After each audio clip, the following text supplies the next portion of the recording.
Shopify, Amazon, Alibaba, Blibli, dan lain-lain. Dan untuk big data, kebanyakan ada teknologi Java juga di Hadoop, Elasticsearch, Cassandra, Spark, Kafka, dan lain-lain. Dan untuk Android biasanya juga dikombinasikan dengan Kotlin untuk membuat aplikasinya. Oke, terus apa aja sih yang biasa kita butuhkan untuk Java? Ada yang namanya JRE dan juga JDK. JRE itu Java Runtime Environment untuk menjalankannya lah gitu ya, sesuai namanya. Terus kalau JDK itu Java Development Kit, itu untuk pembangunan programnya gitu, aplikasinya. Nah, fitur-fiturnya apa aja sih pada Java? Java sendiri itu cuma bahasa pemrogramannya aja, dimana di baliknya itu sebenarnya ada teknologi Java yang disebut Java Virtual Machine, yang merupakan program untuk mengeksekusi binary file pada Java. Nah, karena Java Virtual Machine ini nanti bentuknya bisa mengerti binary file, sehingga akhirnya nanti banyak bahasa pemrograman yang mengadopsi teknologi Java Virtual Machine ini, seperti Kotlin, Scala, Groovy, dan lain-lain. Jadi kalau misalnya kalian buat program Kotlin, itu juga bisa dijalankan dengan Java Virtual Machine. Gitu. Kayak tadi dibilang Java ini memiliki sifat apa? Portabilitas ya. Ya, portabilitasnya bisa dijalankan di mana aja gitu. Oke, terus ada fitur lainnya, itu disebut dengan garbage collection. Garbage collection, di mana program tidak perlu menghapus sendiri objek-objek yang tidak digunakan lagi. Terus ada juga code security, di mana implementasi dari Java Runtime Environment, di mana Java menggunakan model pengamanan 3 lapis untuk melindungi sistem dari untrusted Java code. Oke. Terus untuk proses development program Java sendiri, itu awalnya kan nanti kalian membuat suatu program Java. Program Java itu kan extensionnya .java ya. Jadi misalnya contoh di sini kita bikin program namanya file.java, terus kalian compile nih programnya dengan menggunakan Java Development Kit atau JDK ya. Terus setelah dikompil nanti dia akan menciptakan binary file. Karena kan JDK tadi mengerti binary file gitu ya, dapat membaca binary file. Jadi nanti dia akan membuat binary file yang kalian kenal, extension dari filenya itu namanya .class. Jadi kenapa kalian kalau misalnya running file Java tuh nanti yang ada yang otomatis terbuat namanya file dengan extension .class gitu. Itu tuh bentuk binary filenya yang dibuat oleh JDK. Nah, kemudian saat kalian akan merunningnya dengan JRE atau Java Runtime Environment. Gitu. Nah, kemudian kalau misalnya kalian udah lebih jauh lagi tentang Java gitu ya, udah lebih expert lagi, kalian bisa menggabungkan beberapa binary file Java yang ada file.class ini menjadi Java Archive atau yang biasanya extensionnya itu file.jar. Ini biasanya data besar terus dijadikan satu gitu, kayak dibikin RAR-nya gitu. Nah, dikelompokkan menjadi satu gitu. Nah, itu disebutnya dengan Java Archive. Jadi extensionnya itu .jar. Di lainnya sama dengan JRE, Java Runtime Environment. Gitu.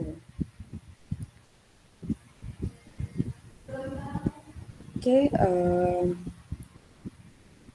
kita lanjut struktur program pada Java. Jadi dalam pembuatan program Java itu kita ada disebut namanya case sensitive gitu ya. Jadi dalam penulisannya itu perlu memperhatikan besar kecilnya huruf. besar kecilnya huruf tuh berpengaruh banget. Jadi kalau misalnya di sini nama kelasnya hello, terus yang kita panggil saat menjalankan programnya itu hello-nya H-nya kecil, itu pasti error karena Java ini sifatnya case sensitif gitu. Semua besar kecilnya huruf itu berpengaruh. Terus pada Java itu minimal terdapat sebuah kelas. Nah, misalnya di kelas awal ya, ini kelas utamanya di sini ada namanya kelas hello gitu. Minimal ada satu. Pasti untuk dalam menjalankan program Java itu ada satu kelas. Gitu. Nah, di mana di dalam kelas tersebut diusahakan, bukan diusahakan ya, harusnya sama, udah pasti harusnya sama. Tersebut sama dengan nama filenya. Untuk kelas utamanya ya maksudnya. Karena nanti bisa jadi ada kelas-kelas lainnya gitu. Nah, di mana nama kelas tersebut sama dengan nama file pada Java. Kemudian untuk setiap kelas harus dibuka dengan tanda kurung kurawal buka dan ditutup dengan kurung kurawal tutup. Gitu.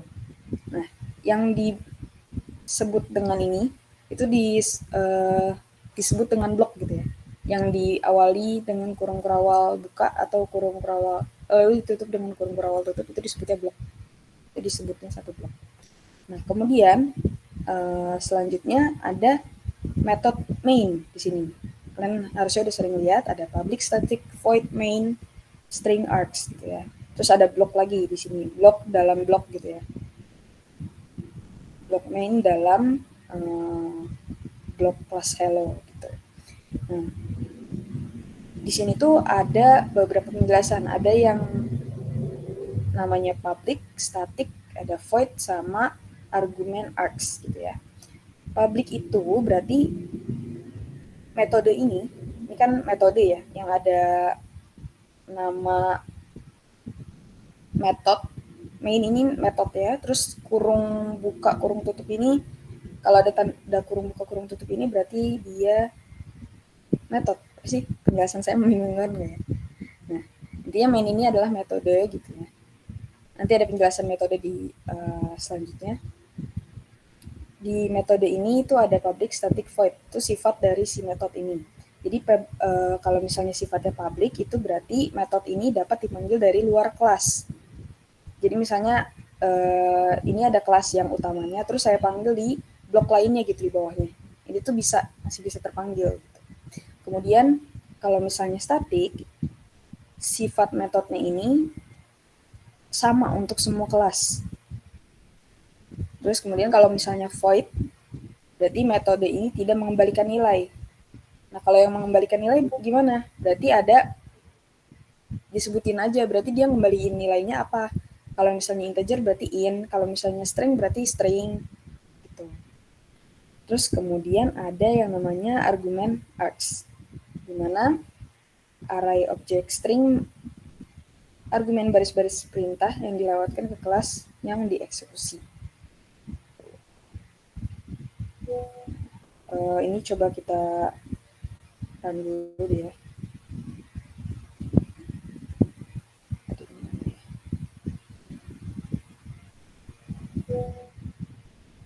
Maaf, aktif ya. Sorry.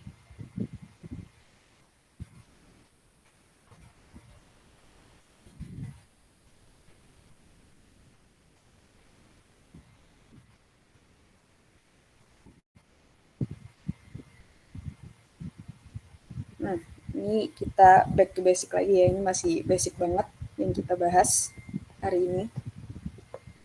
Sebenarnya ada training ini juga karena pelengkap dari yang training setelah ini. Kan setelah ini ada AP2B. Ada AP2A-nya gitu. Ini kalian boleh sambil dicoba ya. Jadi kalau misalnya ada kesalahan langsung tahu gitu.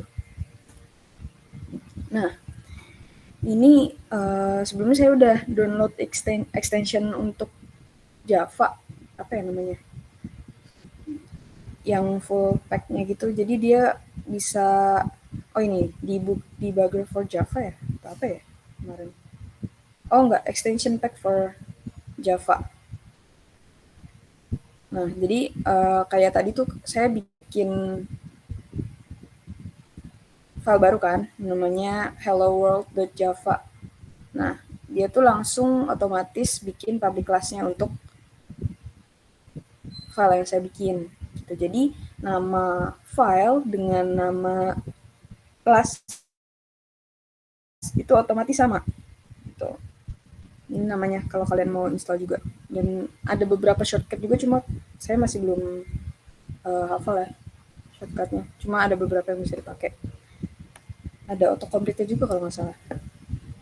Nah, terus yang pertama setelah public class hello world, udah bikin kelas, kita tadi bikin main function public static void main string args. Nah, ini dia langsung otomatis ya bikin function main functionnya. Terus di sini ada kurung awal buka dan kurung awal tutup yang menandakan bahwa ini tuh adalah sebuah blok. Gitu. Terus tadi misalnya kita mau print, kita gunakan sistem out print run.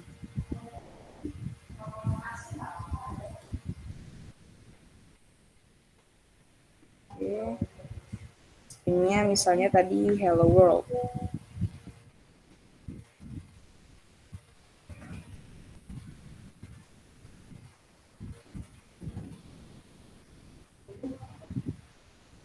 Maaf guys, jeda sebentar.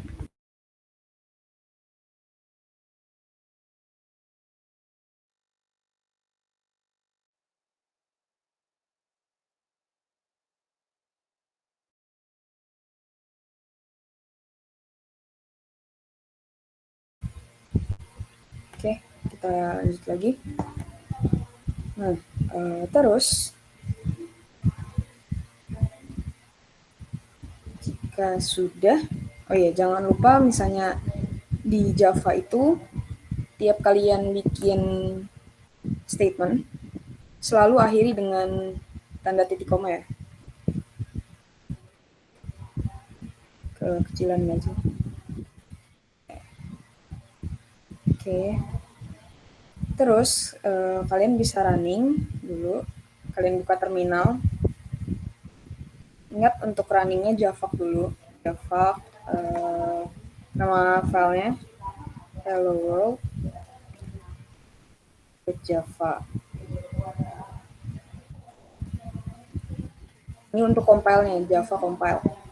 Nah, Java gitu ya. Tadi compile-nya dengan menggunakan JDK. Nah, setelah dikompil dia itu akan menciptakan binary file yang tadi saya jelaskan sebelumnya. Di sini berarti nama filenya hello world.class. Dia berarti binary filenya. Tuh. Kemudian untuk menjalankan programnya kita ketik Java, kemudian nama file aja. Gak usah pakai extension lagi. Kan dia akan mencetak string hello world. Gitu. Ini harusnya udah paham lah ya, basic banget. Ya. Oke, kita lanjut. Mana tadi? Oke.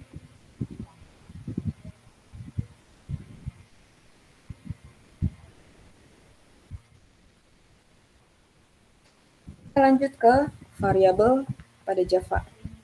Dimana variabel itu merupakan program untuk menyimpan suatu nilai, di mana nilai itu dapat diubah selama eksekusi program. Sedangkan yang tidak bisa diubah itu namanya konstanta, di mana nilainya itu sudah pasti gitu. Jadi kalau misalnya kayak di rumus matematika ada pi gitu kan, pi itu 22/7 atau 3,14. Nah itu udah valid kan, nilainya udah tidak akan diubah kan, nilai konstanta sama pasti segitu. Jadi kita bisa menyebutnya itu sebagai konstanta. Sedangkan kalau variabel, misalnya nama saya Eli, misalnya kita buat variabel nama, terus dalam nama tersebut, dalam variabel nama tersebut diinisialisasi nah bahwa namanya itu adalah Elia Dania S gitu. Terus suatu saat saya ingin mengubah nih, nama saya nggak mau disingkat nih. Jadi saya edit lagi, jadi namanya di-assign lagi si variabel tersebut menjadi Elia dan Nia Saratina. Itu bisa kalau variabel. Kalau konstanta itu sudah pasti gitu nilainya, tidak dapat diubah. Nah, terus untuk variabel itu ada beberapa aturan, yaitu bahwa variabel itu sifatnya case sensitif, sama ya di Java pokoknya dia sifatnya case sensitif, di mana huruf besar dan kecilnya itu berbeda dan sangat berpengaruh. Misalnya ada variabel yang namanya alamat tapi kecil semua hurufnya. Itu berbeda dengan alamat yang huruf awalnya diawali dengan huruf kapital, alamat A-nya besar. Atau berbeda juga dengan variabel alamat yang hurufnya kapital semua, alamatnya besar semua. Gitu. Nah, ini merupakan 3 variabel yang berbeda. Nah, kemudian nama dari sebuah variabel harus dimulai dengan huruf dan selanjutnya dapat diikuti dengan huruf atau angka. Jadi pastikan huruf dulu ya. Jadi misalnya A1203 misalnya boleh. Yang penting huruf pertamanya huruf dulu gitu. Bukan angka dulu, itu pasti error kalau misalnya angka dulu, nggak bisa dipanggil. Nah, kemudian huruf yang digunakan sendiri itu bisa huruf A sampai Z dengan dalam bentuk kapital, dan juga A sampai Z dalam huruf kecil. Terus angkanya itu dari 0 sampai 9. Terus untuk simbolnya itu bisa menggunakan underscore dan juga dolar. Nah, untuk simbol lain dan spasi tidak dapat digunakan. Karena kalau misalnya kita menggunakan spasi, pasti error. Tuh. Atau terbacanya cuma satu variabel doang. Tuh. Nah, biasanya nih kalau misalnya variabel pada Java atau di bahasa pemrograman lain lebih nyaman dibacanya menggunakan camel case. Misalnya variabelnya itu lebih dari satu. Ini coba saya contoh di sini, tulis contoh di sini ya. Misalnya variabel first name, berarti kan tulisnya first name. Jadi kata pertama itu ditulisnya dengan huruf kecil, kata keduanya diawali dengan huruf besar gitu untuk membedakannya. Tapi ada juga nih yang nulisnya misalnya first name. First name. Nah, dimana si underscore-nya itu sebagai pengganti spasi, misalnya gitu. Ada juga yang seperti itu. Atau saya lupa namanya apa, pokoknya depan dan belakang itu pakai huruf kapital dulu. First name itu ada juga. Ini ada berbagai macam tipe ya. Cuma yang umum digunakan pakai camel case tadi yang first name. Jadi biar lebih mudah dibaca aja gitu variabelnya. Misalnya kalian tulisnya gini kan pusing ya. Siapa tahu aja tulisannya first name. Nah, atau ada yang first name gitu kan, nggak tahu ya kita bacanya. So. Terus lanjut, dalam penamaan variabel juga tidak diperkenalkan menggunakan reserved word atau keyword dari Java. Keyword Java misalnya print, kita buat variabel namanya print, itu nggak boleh. Misalnya in print, itu nggak boleh. Karena print ini kan ada di sistem .out println kan, atau sistem out print, atau ada yang println. Nah itu nggak boleh. Reserved word itu yang ada di statement di Java gitu, komen-komennya ada system, ada out, print, atau misalnya main, atau misalnya apa public. Nah itu nggak boleh menggunakan reserved word, itu yang disebut dengan reserved word. Terus untuk panjang variabelnya tidak dibatasi, cuma bikin variabel yang simpel aja, nggak usah terlalu panjang. Jadi yang memberi kata kunci aja gitu. Terus dalam pendeklarasian variabel, kita juga bisa menyatukan dua variabel dalam pendeklarasiannya. Misalnya kita ingin membuat variabel i dan j, dan i dan j ini sama-sama tipe datanya itu integer. Yaudah kita tulis aja in i, j, nggak usah ribet-ribet bikin lagi in j, misalnya yang baru ejk gitu, ijk. Terus bikin lagi di bawahnya in y. Nah, ini disatuin aja langsung in i j. Kalau mau bikin baru berarti k. Oke, terus kita lanjut. Ini juga sama ya, misalnya long. Long itu salah satu bentuk tipe data integer. Lebih panjang dari in, nanti kita bahas di berikutnya. Terus char itu karakter. Karakter itu berarti satu huruf atau satu angka, benar-benar satu ya. Kalau string kan kata. Nah, kalau karakter ya karakter satu komponen aja gitu. Nah, di sini misalnya karakter variabel A dan B gitu. Oke, kita lanjut. Sebentar lagi kita break dulu. Lanjut dulu ini slide sampai sini kali ya. Nah, tipe data pada Java. Tipe data pada Java itu terbagi dua, ada yang primitif yang sama yang non-primitif pastinya. Dimana tipe data ini mendefinisikan metode penyimpanan untuk merepresentasikan informasi dan cara informasi diinterpretasikan. Nah, untuk tipe data yang primitif itu ada tipe data bilangan bulat atau integer. Itu ada bentuknya macam-macam, ada byte, short, in, long. Terus kalau misalnya dengan tipe angka titik mengambang atau floating point itu, atau bisa disebut juga dengan bilangan pecahan, itu ada dua, ada yang namanya float dan juga double. Nah, kalau misalnya tadi yang saya bilang ada char atau karakter, itu mewakili simbol pada himpunan karakter seperti tulisan dan angka. Jadi satu huruf atau satu angka aja, gitu. Atau satu simbol aja itu disebutnya karakter. Nah, kemudian ada juga yang disebut dengan boolean, di mana ini menunjukkan besaran logika, yaitu cuma ada true dan false. Atau misalnya dalam bentuk angkanya itu 0 dan 1. Kalau 1 true, 0 itu berarti false. Terus ada tipe data komposit atau bisa disebut dengan non-primitif.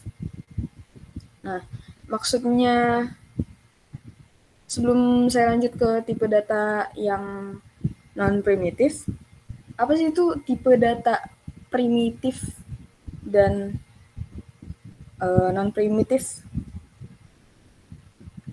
Coba biar ada interaksi, biar nggak saya dong yang ngomong. Ada yang tahu nggak apa sih bedanya tipe data primitif dan non-primitif?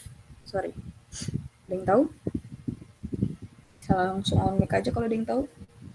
Sebelum kita break dulu untuk istirahat.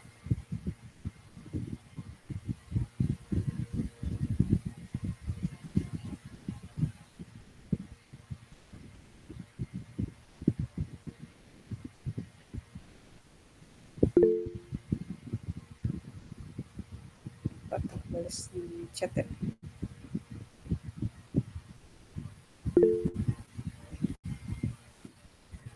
Boleh? Setahu saya itu tipe data yang primitif, tipe data yang kayak menyimpan nilai tunggal gitu, kayak nilai integer, float, char, dan boolean. Terus kalau misalnya tipe data non primitif itu kayak buat digunain nyimpen kumpulan nilai gitu, kayak objek seperti string gitu, Kak. Oke, betul. Ya, oke, betul jawabannya kayak gitu. Tapi mungkin saya ada tambahan sedikit. Jadi tadi kan untuk yang primitif itu menyimpan nilai tunggal gitu. Nah, terus kalau misalnya yang non primitif itu yang menyimpan banyak data gitu. Nah, kayak misalnya yang non primitif ini kan string bentukannya, string, ada lagi tadi mana materinya. Nah, ada yang string, array, class, interface, dan lain-lain. Ini kan bentuk datanya banyak gitu ya tadi ya.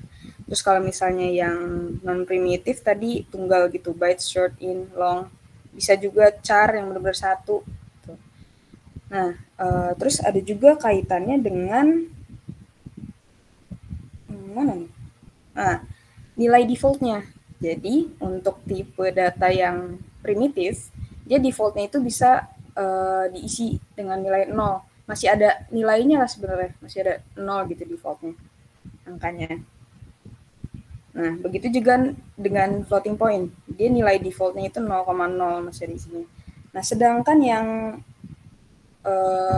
non primitif untuk data string itu untuk nilai defaultnya atau kosongnya itu berupa nilai 0. Tuh, itu tambahan aja. Oke, itu tadi data jawabannya. Terima kasih untuk responnya.